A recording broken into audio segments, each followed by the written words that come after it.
fly box. We're just going to be going over our beginner box for the month of March in 2021, and it is our Bead San Juan Worm. So we're going to tie this little fly here, one of our most effective springtime patterns, especially when the water gets a little high and off colored, so it works really well. So to go ahead and get started with our fly here, I've already cut a length of our ultra chenille in red, and I usually cut this just a little over 2 inches here. I'll trim it down when we get to the end of our fly here. But just to get it started, the easiest way I've found to get this chenille under the bead is just to take a little tuft of that so it's just poking out there between your fingers. And I just position it right against the top of the hook and push the bead back. And that bead should just slip right over top of that ultra chenille, and then you can pull it through just like that. You can also use a bobbin threader to be able to do that and get that through there. Push the bobbin threader through the top of the bead and then pull your ultra chenille back down and through. So I'm actually going to go ahead and get my thread started here before I do that. This just eliminates any having to fight the chenille coming out of the back of the bead there. So I'll go ahead and put my chenille through. Just push that through, pull that right through there. And now I'm just gonna go ahead and tie in our wire. Okay, so I'm just gonna move this piece of chenille up and out of my way here. And I'll just tie that wire in just right here to the side of the hook shank. And I wanna make sure as I'm wrapping that I'm doing so with touching wraps. We wanna cover the hook shank with our thread here, so there's no hook shank showing through on our thread. We're going to cover up this thorax section up here with dubbing, so I'm not too worried about it up there.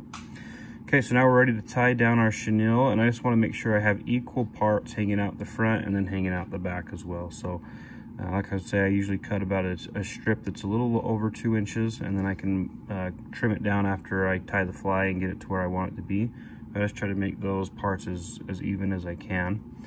And I'm just going to go ahead and do a pinch wrap here where I pinch that chenille to the hook, and I'll bring my thread up and over and wrap that down 2 or 3 times.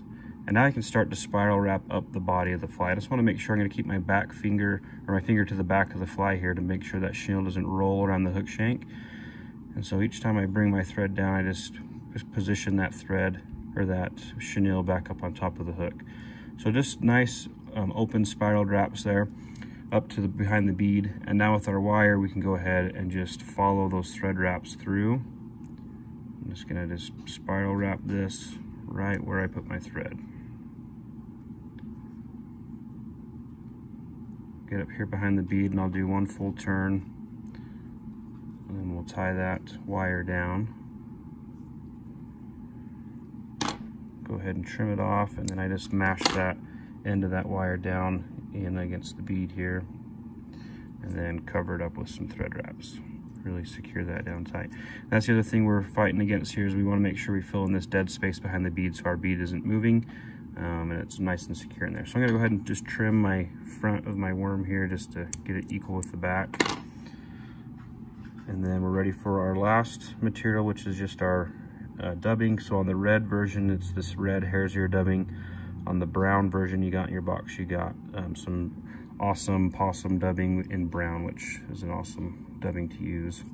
I love this red Hares Ear dubbing here too. It moves really well in the water, and you can build up a nice little thorax here just behind the bead.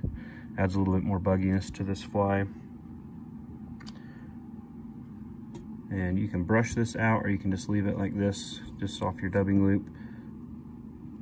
Just gonna leave it like this. I just like to build this up right behind the bead so I know that bead's nice and secure, and then come in and add a few extra wraps right there just to fill in that dead space. And then I can go ahead and whip finish.